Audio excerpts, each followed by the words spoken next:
Am I audible to everyone, right? Yes, you are.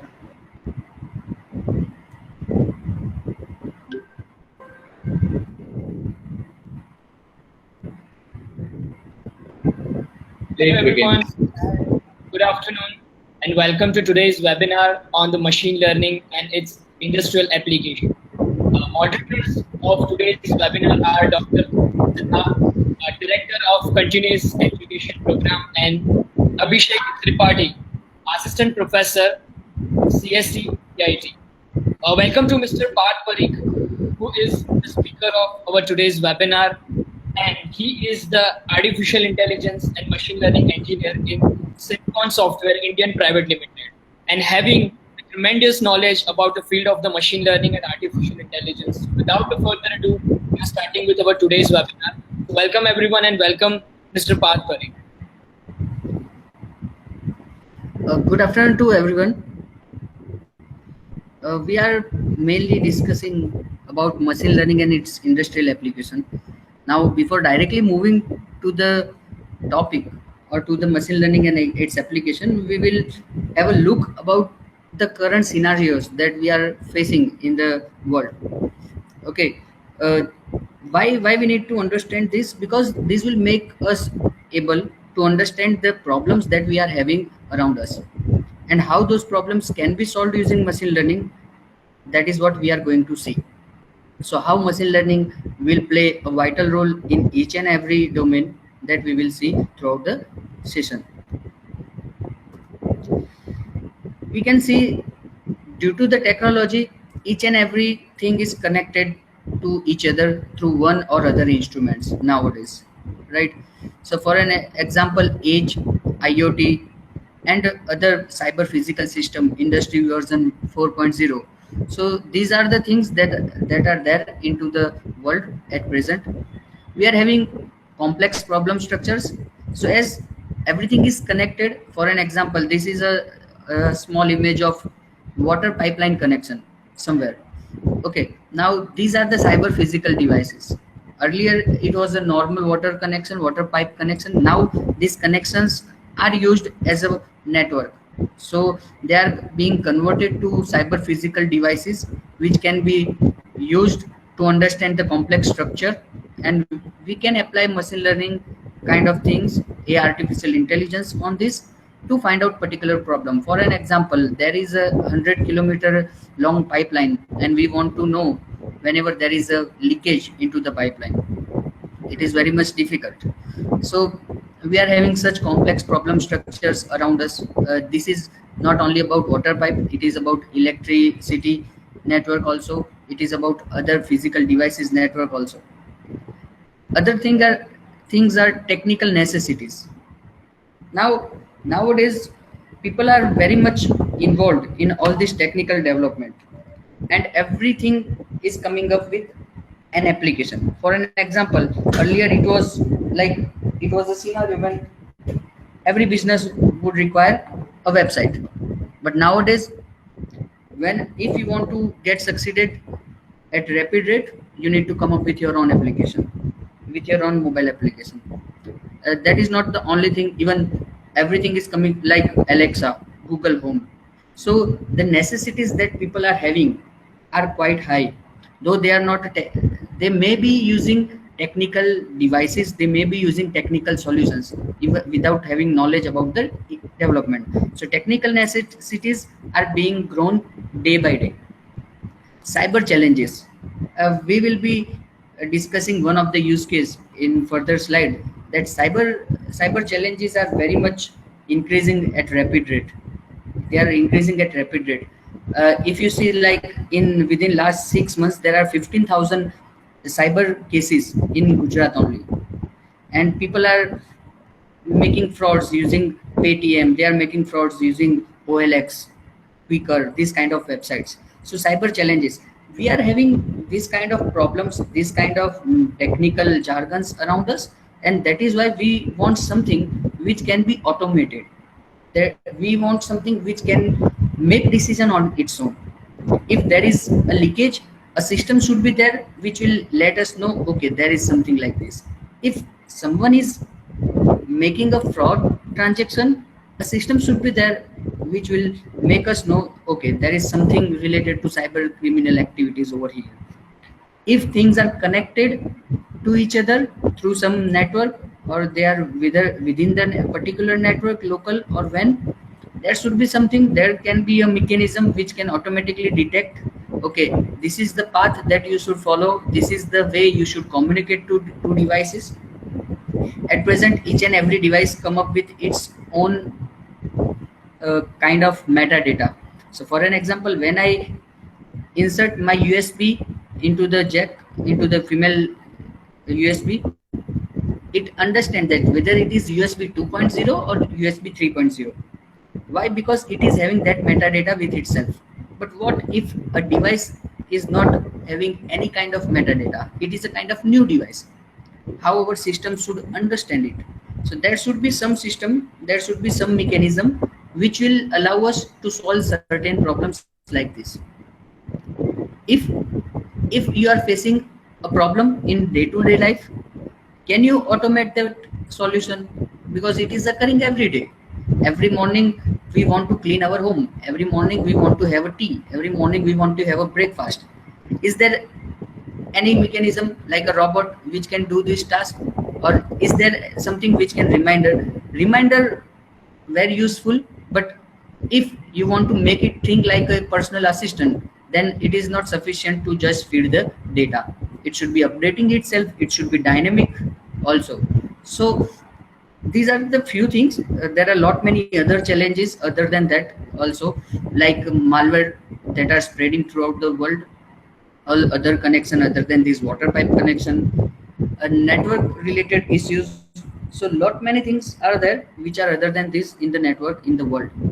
Okay, so machine learning, artificial intelligence, deep learning, these are the technologies which can solve such problems with an ease. Yeah, but finding that problem is quite difficult. I hope this is clear, right? Hello.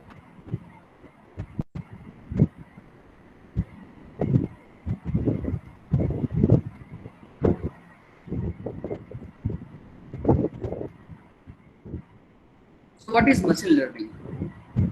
As the word suggests, I would simplify it like we want to make the machine learn something from the data. So forget about the training set or something. We need to focus on an idea that we want to do something like this. We want to make a system, and I want to make a system which will detect whoever is coming to my door, and it will just identify it and let me know. Now, how can be done? How it can be done? So we require data. That data can be fed to the algorithm. What algorithm will do? Algorithm will either group them or classify. So for example, in our case, it will just predict. So what we are doing, generally what we do when we see to someone, we identify him or her. If we have past data, if we have met him or her earlier, but if we have not met anyone and he or she is quite stranger to us, what we do, we just get information about them, store it into the passive memory of our brain, which will be recalled as and when it is required. The same thing we want to make machine understand, that if something is known, if something is already there into data, just get it from there and try to understand what is there in front of you and just let us know. If nothing is there, just detect it as an anomaly, or let us know that what can be done for this foreign kind of object. A simple thing, whenever a foreign body is entered to our body, our immune system starts working. The same way we want our machine to work. If something is not known to it, just consider it as an anomaly or a virus. Now it depends explicitly on us how we want our system to behave. So machine learning is nothing which simply makes a machine to learn depending upon the data. Here it is bit confusing, like depending upon the data. One may ask that why depending upon the data, and what will happen if there is not enough amount of data. So apart from supervised and unsupervised machine learning, there is one more algorithm category which is known as the reinforcement learning, where we keep on learning from the new data. As and when new data comes to our system, we will store that data and we will use it in the future. So a system will be continuously evolving.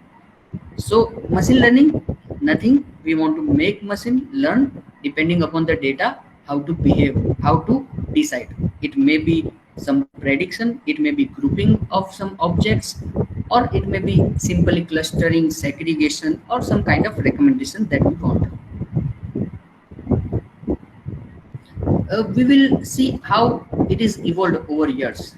So earlier, when computing systems were not there, it was not like nobody was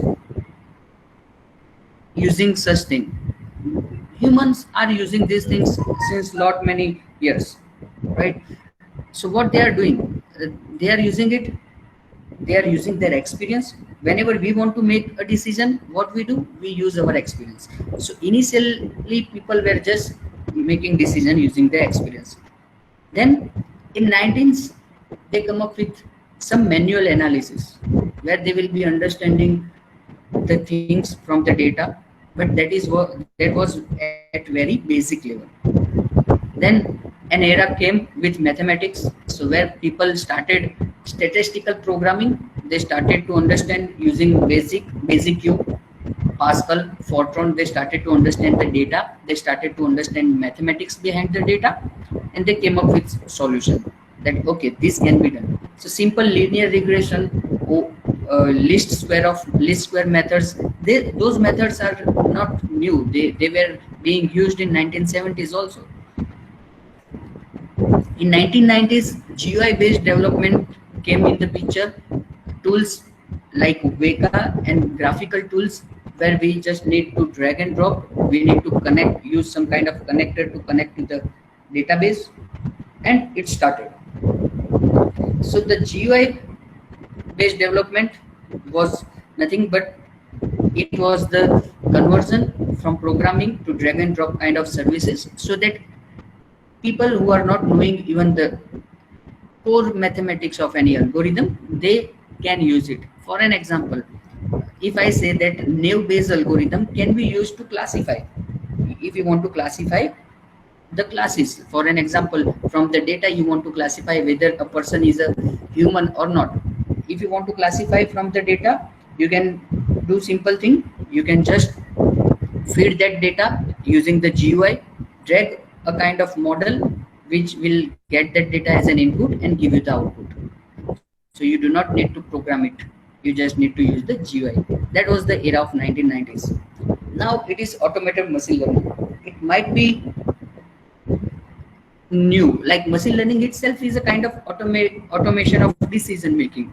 It's an automation of prediction. Now what is automated machine learning? So there are technologies, for an example, Apache Airflow.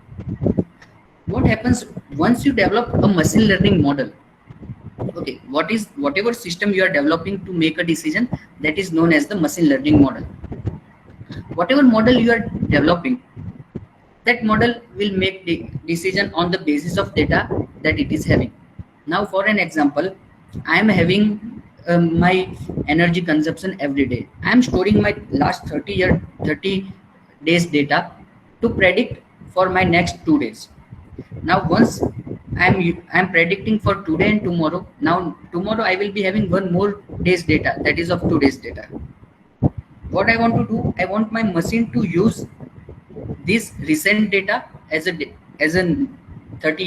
last 30 days data. So I will remove 30th day data and I will insert this data. Now after inserting this data, it may be possible that I need to retrain my machine. So at and every time I want to retrain my machine, I want to check whether my machine has evolved using this new data or it is worse than the previous one. Apache Airflow is a kind of technology which provides us this feature where we can continuously evaluate our new machine. We will get our new data, we will feed that data, so that Apache Airflow will get that data automatically. It will create one more model using the new data, it will test it, it will come up with the evaluation parameter. It will compare with the previous model, and it will check if previous model was better than the current model, then it will leave that data and it will use the previous model. But if it finds that no, the new model is better than the previous model, it will replace the older model, it will directly deploy. So the things that CI/CD, continuous integration, continuous delivery pipeline, that we are having for software development, it is being developed for machine learning projects also. So now it is the era where automated machine learning pipelines are available. Let's see, is it hard? Okay, can someone answer that what is this fruit, or which is this fruit?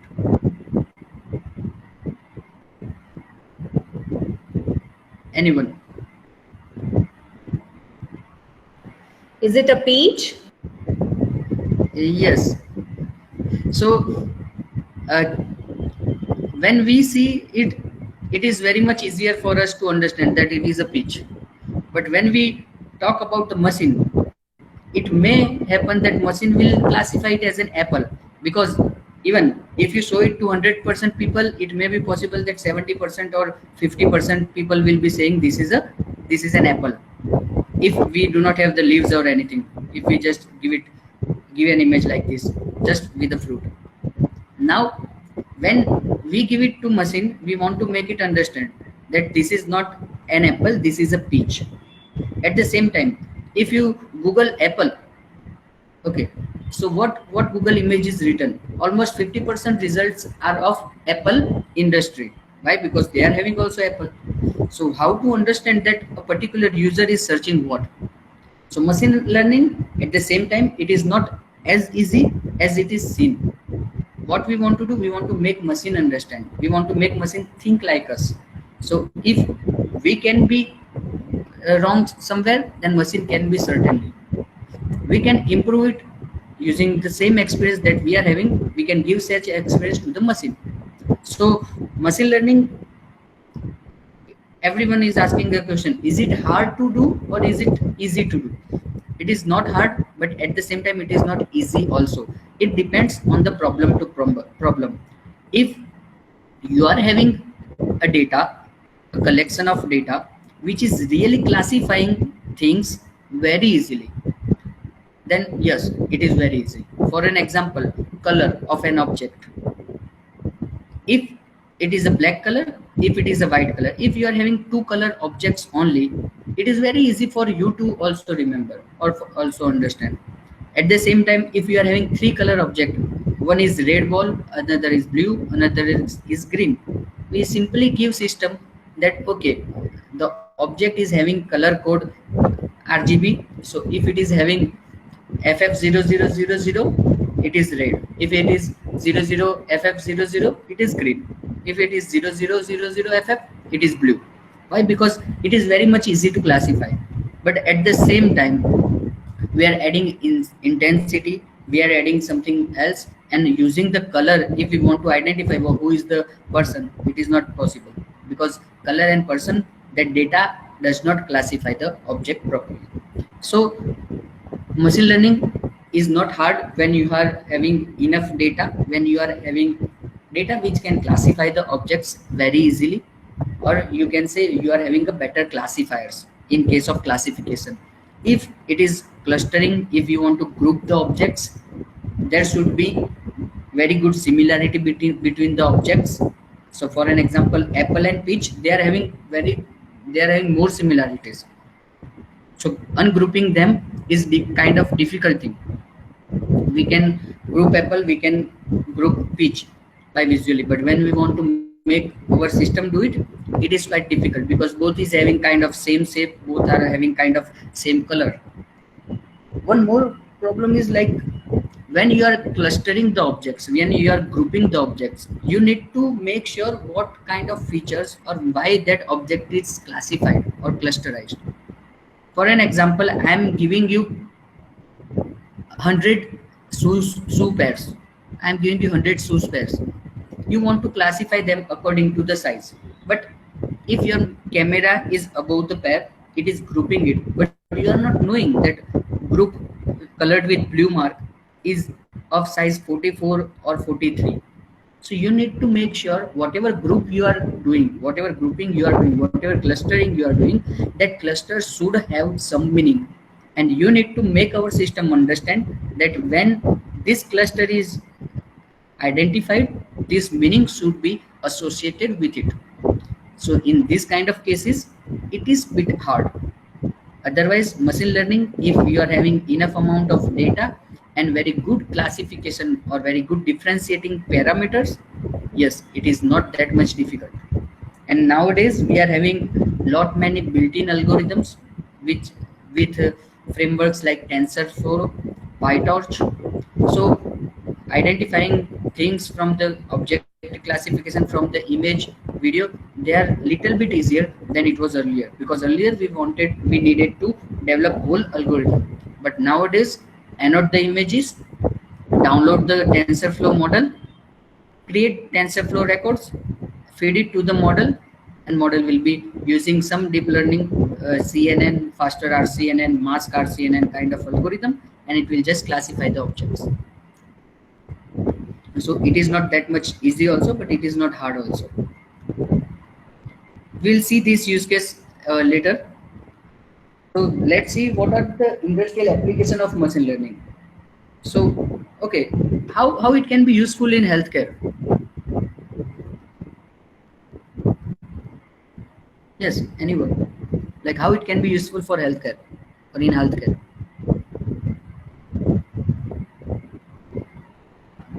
Okay, is there anyone who is having basic information about how to develop a medicine?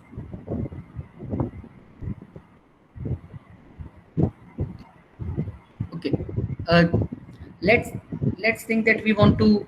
Okay, Corona is there and it is going to complete 1 year in this December, right? So people are trying to develop medicine. Now medicine can be developed using lot many combinations, right? So how can you develop a medicine? You need to always try lot many combination, and you are not even sure that whether a combination will be working or not. So in such cases, if there is something which can make you know that these two are the best things that you should combine for testing, it will reduce your efforts. So machine learning can be useful in such healthcare cases. Disease prediction. For an example, you are having tumor, or nowadays autism. Autism is one of the kind of growing disease in children. So people, the children who are having abnormal behavior, they are facing autism problem. How can you classify whether it is a psychological problem or there is something else? So disease prediction, depending upon the data that you are having, can be done using the machine learning models. It's simple. At present, if you are watching that Arogya Setu application, Arogya Setu application is just fetching the data. It is not. It can be done using normal if-else or artificial intelligence algorithm also. But a disease like Alzheimer, yes, Alzheimer dementia disease detection. So Alzheimer detection is having clinical records of 50 years or 100 years, but at the same time, the tomography images, you need to scan all those images, you need to do certain machine learning processes, image processes, and you can come up with a model which will let you know about this. McKinsey Global Institute, they estimated that decision making can generate up to 100 billion value, and it will come up with optimized innovation.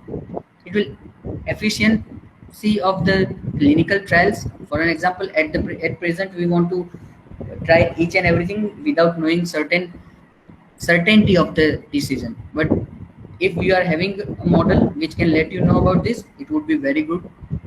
At the same time, creation of various novel tools.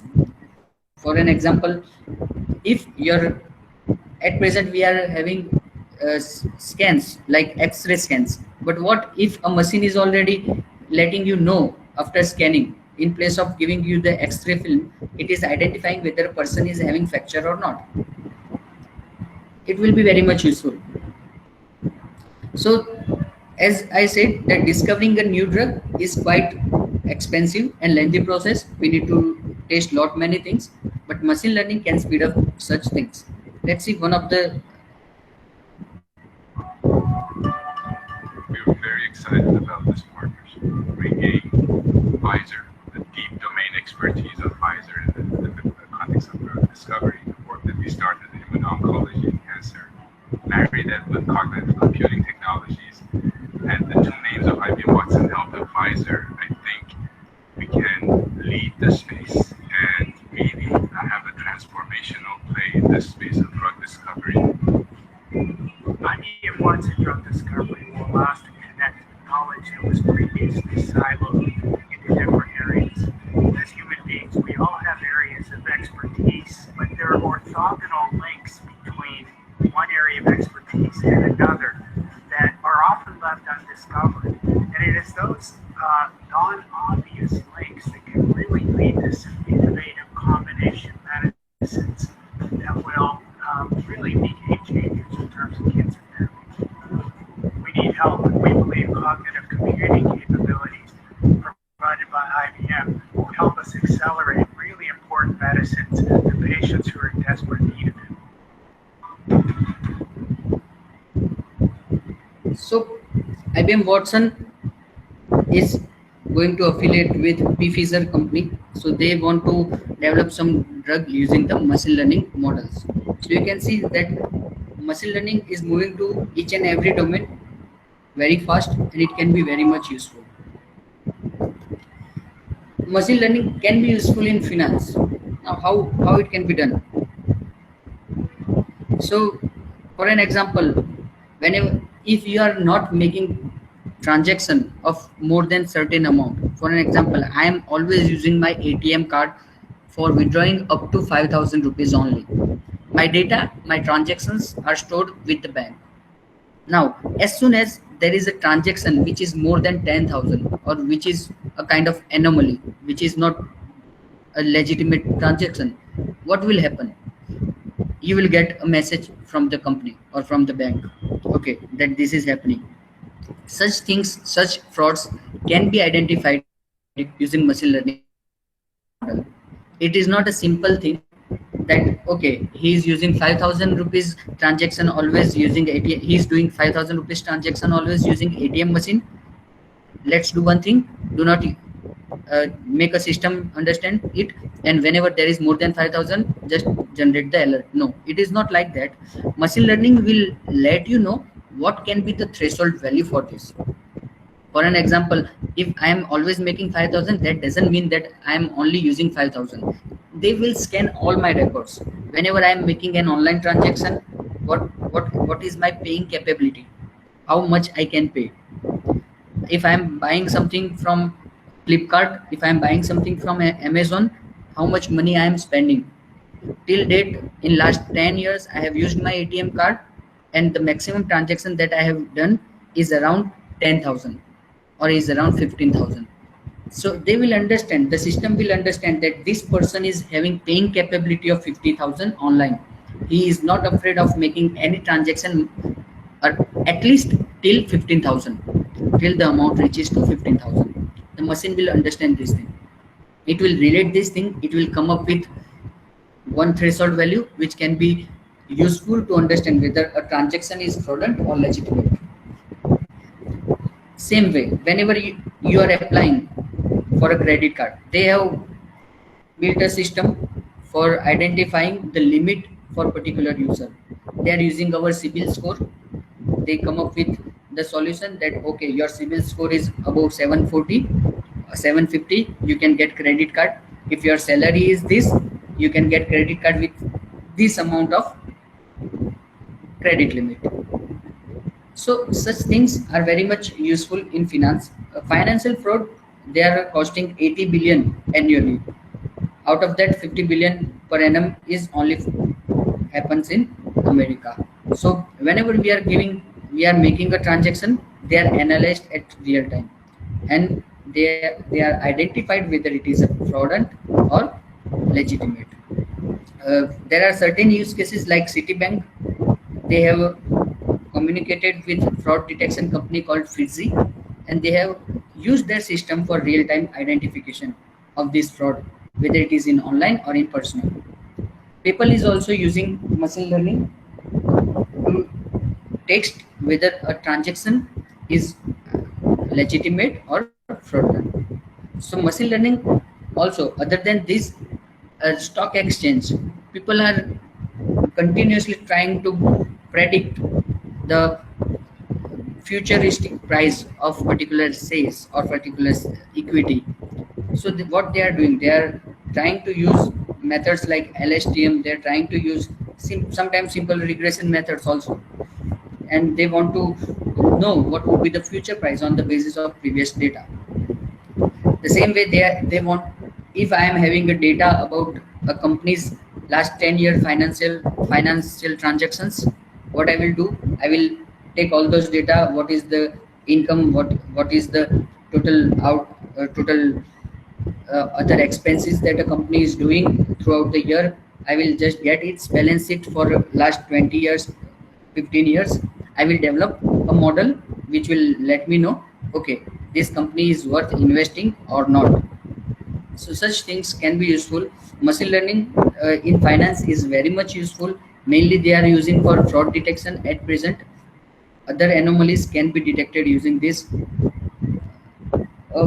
HDFC Bank, many banks nowadays gives loan in 10 seconds. So they are just coming up with some kind of offer. You just need to click. Minimal amount of data will be fetched from you, and they will directly deposit in your account.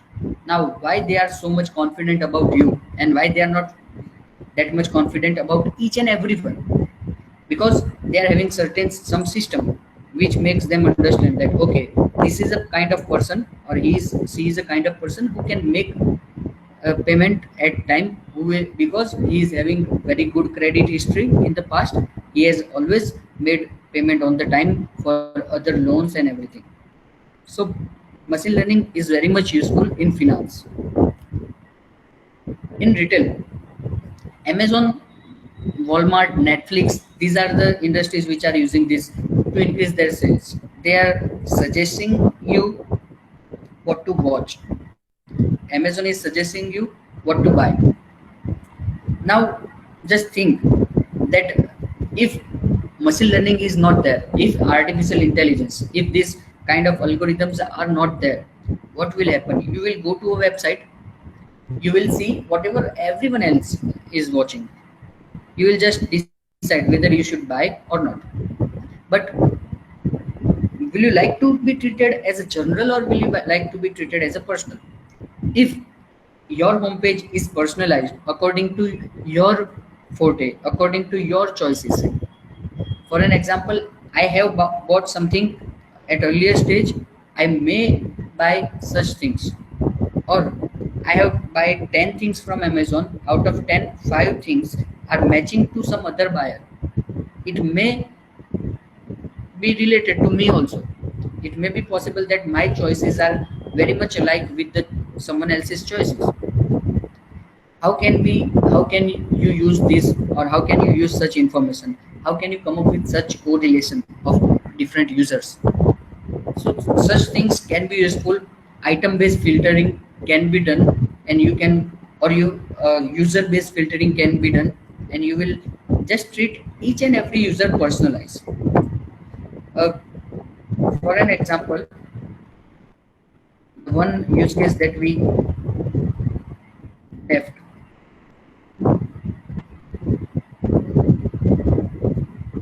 McDonald's decided to buy an AI company. I will be sharing this link. What they are doing.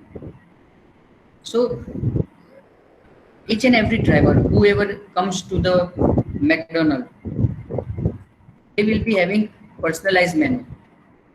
So if a user is halting at the door in the front of the McDonald's store, a specific menu will be given. So they are coming up with machine learning AI based models, where if it is a cold outside, they will be showing you some hot beverages and hot stuffs. If it is hot outside, they will be showing you cold beverages. If they are having a festival seasons, they will come up with specific menu. So for an example, at present it is happens in our country also. Like for festivals, the menus are different in restaurants. Otherwise, the menus are different in that restaurant. So McDonald's joined this AI company. Why? Because they want to come up with personalized solution. So each and every user will be treated personally.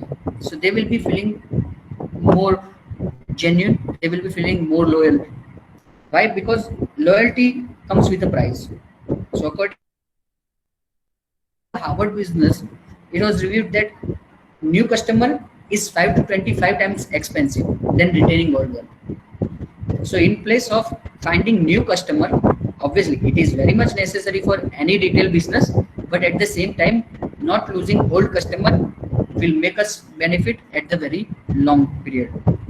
So that's why they are coming up with machine learning models, recommendation engines to let users have the personal experience, let user increase the personal experience and retain their customers. Travel business. Uber is one of the industry which are using machine learning for travelism. Now, how they are using machine learning for travelism? Does anyone have any idea? Or how one can use machine learning for travelism? Okay. By developing any recommended system or something using machine learning. Okay. Do you think that the price of your ride will be same with others' prices? So, for an example, if you are traveling 1 kilometer in Ahmedabad, is it the same if you travel 1 kilometer in Mumbai? No. So there should be a system which will determine the price of your ride, right? Now, is it the thing like if you order an Uber over here and someone else is ordered Uber in some other cities, will you both will have the same waiting time? No. So that means yes. So that means this wait time should be having certain relation, or there should be a model which will be having something to calculate this time. So machine learning is the model that we can use for calculating this. So for an example, there are algorithms to find out the path and everything. So machine learning. Now Uber is having GeoSearch model. The model that Uber are using, that is known as the GeoSearch, and that is the model that they are using to find out the pay that a user should have, or a ride that a user should pay. So for there in the festival season, people are ready to double. Like if it is generally costing 100 rupees, people are ready to pay 200 rupees. Uber understands this behavior and it changes their prices.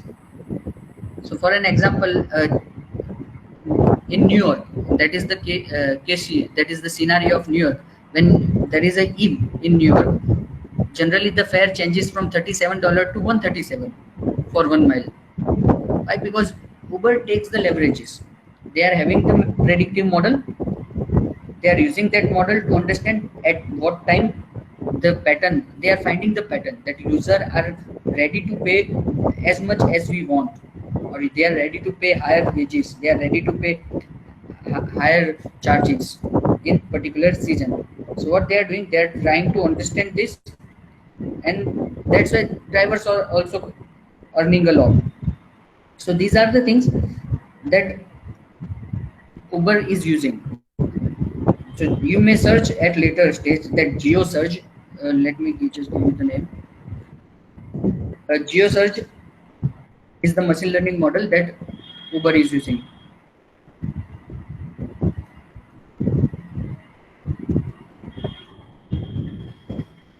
This is a general scenario of machine learning. Whenever you are giving an input, you are getting some feature, you are trying to classify it, whether that feature. So for an example, over here, input is given as a car, someone will extract the feature. You will use some kind of model over here, classification, whether it is a car or not. So this is normal machine learning. Now, if you see, here is the developer who is trying to extract something from this. That means he should be knowing about this, right? He should be knowing about the shape. Yes. He should be knowing about the number of wheels. Yes. He should be knowing about kind of automobile it is. Yes. It will fit all those things into the model.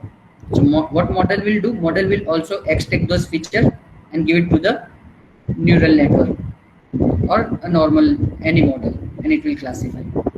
So how this machine learning and deep learning are different?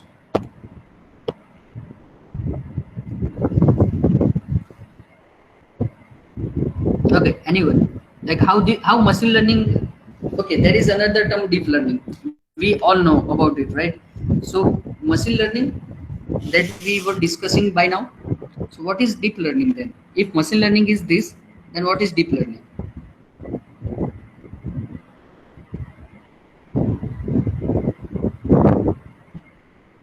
Okay.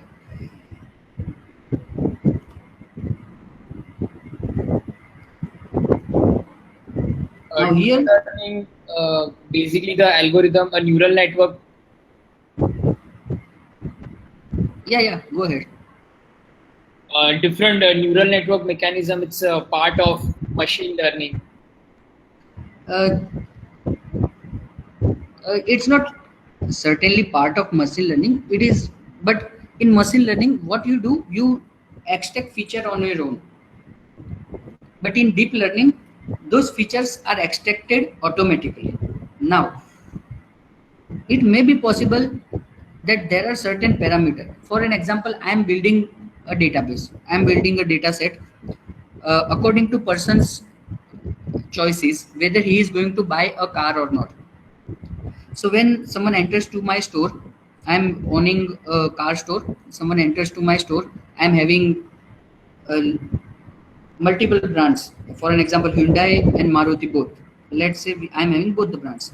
What I'm doing, I'm collecting data. Someone comes to my store, I'm asking for name, age, salary, interest, how many children are there, whether they are owning a house or not, whether they are having television at home or not. If yes, then which kind of television, and such things about the instruments that they are having at home.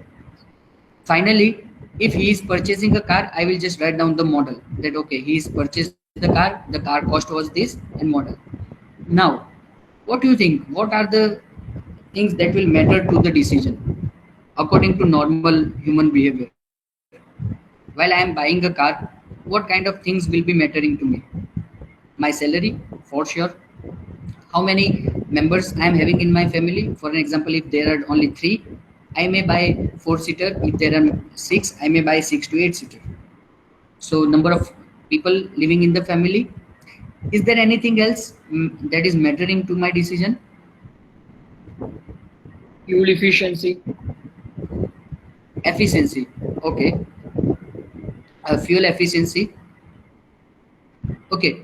So how fuel efficiency? How can you relate a user with fuel, a user's choice with fuel efficiency? Because it is kind of tricky. A person who is coming to buy a BMW, okay, but now he's sort of some budget.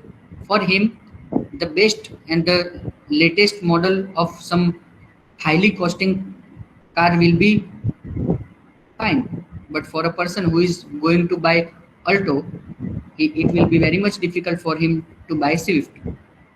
So, though a fuel efficiency may be different for different vehicle, but it may affect in different way from user to user. So there are certain parameters that we are also not knowing. For an example, when I am fetching a data from a user, I am asking which kind of television he or she is owning. I am finding that they are having home theater and they are having kind of 92 centimeter or 92 inch television at home. They are having a projector at home. So what my machine is finding, my machine is learning that he is a kind of person who is having salary only 60,000, but yes, he is having a kind of thing in his mind that he is always very much fascinated towards luxury. So if anyone comes like this in next time, I should start showing luxurious item. I should start showing luxurious cars. Why? Because he is very much fascinated to luxury. If he came for buying a car worth 5 lakh or costing 5 lakh, if I come up with some luxurious items with him with 6 lakhs, it may be possible that he will spend it. Right? Is it making sense? Hello?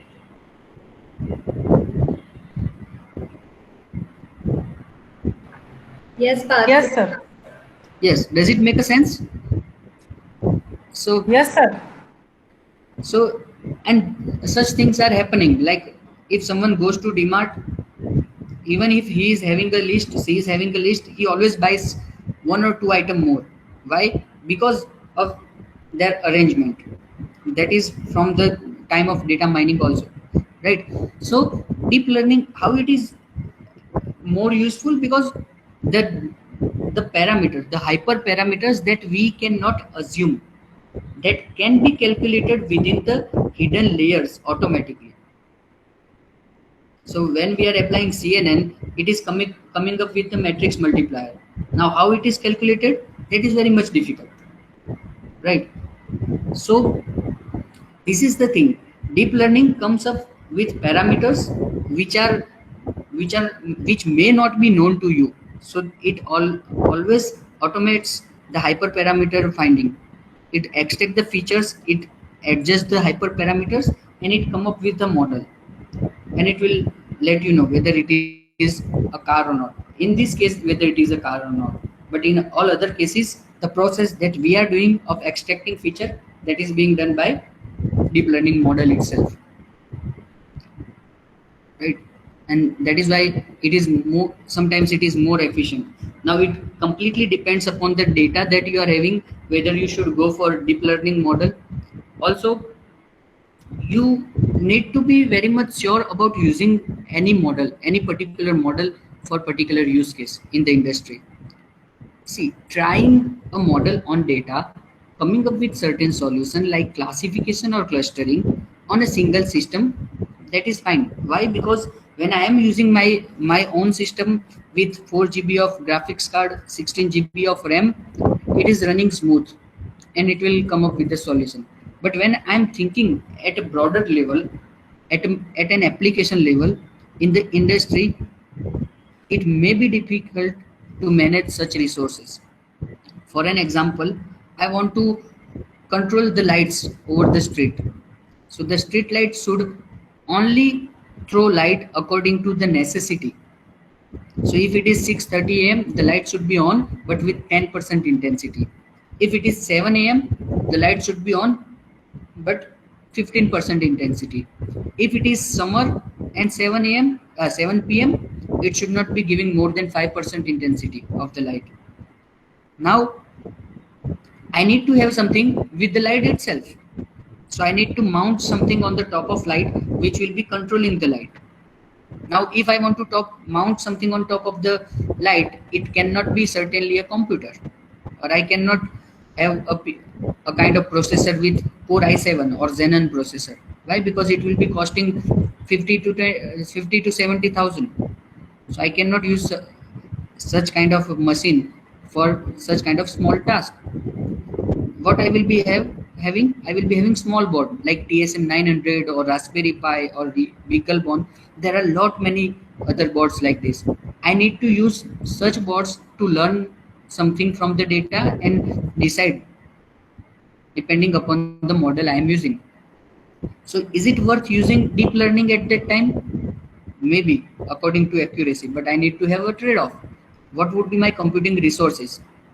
On the small board of Raspberry Pi, if I am having 4-core processor and my model occupies all 4 cores, then how the decision will be acknowledged outside? So while developing machine learning or deep learning model in industry, we need to be sure about the things that will cause you resource scarcity. Because when you try to build a model just at your system, everything seems fine. But if you just deploy that model onto some board, it is quite difficult because you need to compress. So once you reach over this, like model generation or this, if you are working in the industry, you need to try to understand how you can compress your models, how you can optimize your models, because heavy models will never work on edge devices. Why? Because you need more resources. For an example, a Raspberry Pi may not work for video analytics, so you should go for some heavy computing board like Jetson Nano. So such kind of devices you may require if your model is very much heavy. So always we need to try to compress our model. We need to try to fit our model with limited resources. We need to make it work with limited resources, because in industry, whenever you are working with edge computing, with IoT, or the only one solution that will work every time, that is the cloud. So if your model is executed on the cloud, whether it is a Google cloud or AWS cloud or Azure cloud, and there are a lot many other private clouds also. So if your model is working over a cloud, then it may be possible that it is easy. But what about the latency? For an example, at the crossroad, I am having a camera to identify whether it is a two-wheeler or four-wheeler. I am having one model over the cloud. What will happen? My camera will capture the frame, send it to the cloud. Now this latency, capturing to sending to the cloud or receiving to the cloud, that will have 1 or 2 seconds of latency. Or maybe you are having very good network, it will be in nanosecond. But is it worth to wait nanosecond if your system is taking some crucial decision, or it is having certain real-time operating system? So when you are working in the industry, or when you want to apply machine learning or deep learning model into some industry application, you need to make sure what kind of parameter you are using, what is the weight of your model. Weight in the sense, what are the computing resources it will be using. You may have a simple SD card on your Raspberry Pi with 2 GB memory, and if you want to execute your model, you need to have all the resources, which is costing around 3 GB. You should not do such things. People are there is something called frozen. So people are doing this thing to frozen their model, transport it to some other device, and they are using. So always after this process, directly this does not come. If you want to go to industry, industrial application will have a very huge barrier over here. You need to compress your model, you need to make it available for smaller devices, for edge devices, and then you need to deploy it. So from implementation to deployment, there is a huge barrier over here. So whenever you are working on machine learning model for any industry application, you should always keep in mind that your model should be resilient, your model should be portable enough, and if it can transfer the learning, then it is one of the best thing, that your model can transfer your learning to some other. Because for an example, if you are using mask arc CNN, if you are using CNN, if you are using any other flavor of this TensorFlow model, the process is always same. You need to annotate the images, you need to create the labels, you need to create TensorFlow data, use any model from the TensorFlow repository, and it will give you the result. You just compare their results and come up with the solution that, okay, this is the best solution out of these 5 algorithms. Whether it is faster RCNN, mask RCNN, normal RCNN, CNN, whatever. Okay, so always you need to make sure that which is the cheapest in terms of cost, in terms of resources. So in industry, when you are working, you need to come up with such solution. You cannot directly use any built-in algorithm which will be costing a good amount of resource usage, so you cannot directly use. So this is the difference between machine learning. If you are going for edge processing, even if object detection can be done using normal image processing, you should go ahead with it. Why? Because on edge you are very much curious to know what is the resource allocation, and if more resources are allocated to your algorithm, it will cause failure for the edge device. So that is why you should always take care of these things, and you should always develop an algorithm which will be very much useful for only those things which are very much necessary. If your algorithm is trying to fetch lot many features which are not necessary, it may occupy a lot of resources. Okay, any doubt? Hello? No, sir. No, sir. Okay.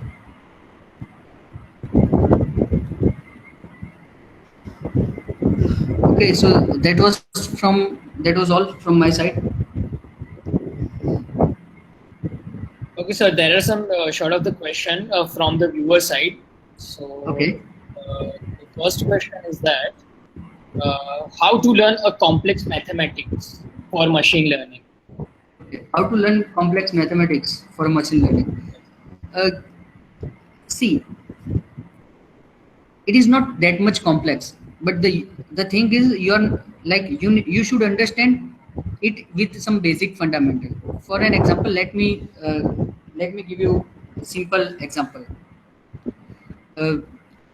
We I think in 9th or 10th standard, everyone knows about how to find out roots of an equation x and y, right? You are having two equations, 2x plus 3y is equal to 5, x plus y is equal to 2. Simply you can understand x and y are 1 1. Or you were using substitution method or subtraction method or Cramer's rule or something. At the same time, what you were doing, you were trying to find out two values of x and y which were fitting to two equations. If you are having three equations, you are trying to do the same thing. Now let's assume that you are having multiple values like x, y, z, etc., etc. What you are doing, there was a method of graph method also at that time. So you were drawing a graph, you are finding out a line. Now same way, if you find out that line using some mathematics, that is known as the linear regression. Okay. Now, so mathematics is not that much complex. Yeah. If you go deeper, the notations are quite difficult to understand sometimes. But mathematics is not that much complex to understand. For an example, linear regression, very much easy. If you go for multiple linear regression, the equations, at last you need to understand the equation x dash x whole inverse x dash y. That would be your final final beta values, where x and y are the matrices. X is the coefficient matrix, y is the constant matrix, and something. Okay, so the line equation that you were using mx plus c, the same line equation is being useful to find out simple linear regression. If there are multiple, more than two variable, you need to go for multiple linear regression. It is that much simple. If you go for decision tree or such an algorithm also, so learning that mathematics only depends on how you are relating it to the fundamental. Differentiation is nothing but dividing a big number into a smaller number, like quantization. Integration is nothing but combining more than one values and giving a kind of sum. If someone asks you that you need to find out summation, integration of sin square x minus cos square x over 0 to pi by 4 using programming, it may be possible that you will have a thought that we should have some function to do it directly. But at the same time, you can do one thing. You can find out sin x, you can find out cos x using sin and cos function directly in mathematics using some programming language. You can square using some programming language. You can subtract. Now how to integrate? So at the same time, you need to understand that integration is nothing but the simple addition of all the values. So if it is 0 to pi by 4, you need to find out all the values from 0 or 0, 1, 2, 3 up to pi by 4, all the values. So your width and height, that should be found. You need to find out the area of that rectangle within which you will fit it. That will be nothing but the integration. So you need to map everything with the basic fundamental of mathematics, and it will be easier to learn. So it is not that much difficult. Thank I you, hope I Parth, sir. have. Okay. Yes, the next question is how you become the AI ML engineer and what sort of application or the program and algorithm you have the good command. Okay. When I started my first job, I was working on video analytics. So where we were fetching network packets, we were having particular protocols to identify whether the next frame will be from advertisement or not. Next to that, when I was working as a professor, at the time I was exploring this machine learning, deep learning, and artificial intelligence. I went through certain courses on Coursera, like Andrew Ng's machine learning, deep learning course, IBM Professional AI certification course, Asia Pacific Region AP Skills Academy. They are conducting AI analyst course. I went through that. I started with basic linear regression. Then I went for multiple linear regression. I started to implement what people are doing. For an example, if someone wants to start with this simple linear regression, they're directly going for sklearn. They are they are using sklearn library and trying to do it through some sort of tutorial. But you should understand the basic mathematics. You try to implement mathematics because you can do it very easily. It is not that much difficult. Like Python is a language where implementation of mathematical functions is quite easy. So I started with that. I tried to implement it. Next, I went for specific implementation of algorithm. Currently, mostly we are using deep learning algorithm. For an example, this mask RCN and CNN algorithm for object detection and all.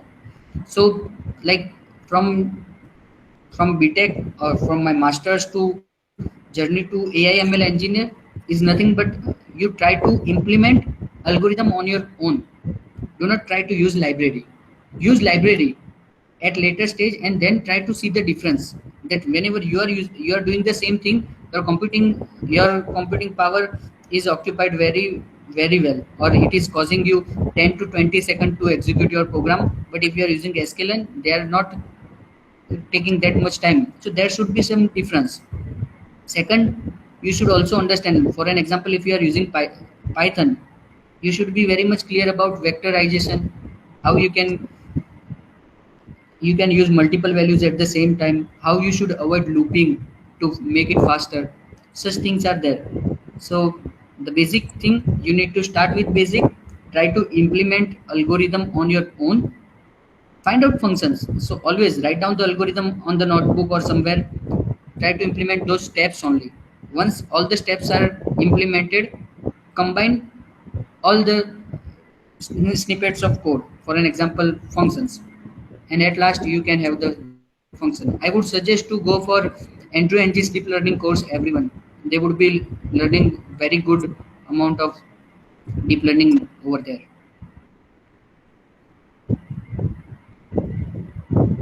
Thank you so much, Parth sir, for your answer. I think there is no further question from the viewer side.